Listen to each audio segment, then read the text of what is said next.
If we ever betray parts of who we are, we're basically killing ourselves. If we try to deny the things that truly make us who we are, then we might as well be cutting pieces of ourselves out. This can be done constructively.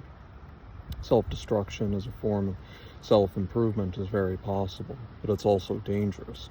And it's all too easy to choose the wrong parts of ourselves that we want to remove, that we want to try to do away with. And of course, whether we can ultimately do away with those parts of ourselves is an open question. Sometimes it seems like we can for a long time, and sometimes we can permanently. We can defeat and destroy those parts of ourselves that we despise. But often, we simply suppress it for a while, and then we just go back to the way we were. Because if there are things that are essential to who we are, to our very personalities, then they will always reassert themselves. That is to say, good things about ourselves, things that make us up in a positive way. The negative things we can do away with.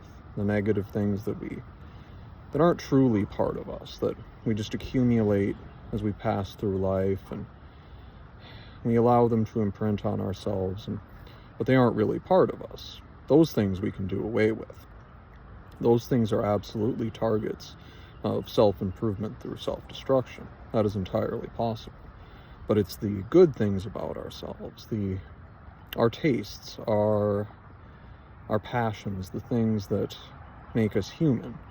Those things we have to be careful about not selecting for removal, for destruction, not trying to suppress those things.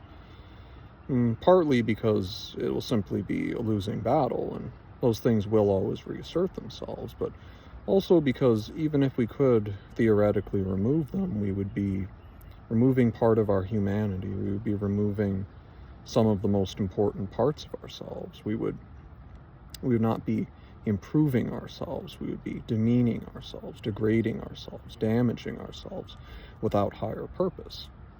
So, ultimately, we have to be careful about recognizing what parts of ourselves make up our better nature, and which parts make up our lesser nature, which parts we want to venerate and understand and embody to their maximum potential, which parts can be safely identified for self-destruction, for removal, so that we can live better lives.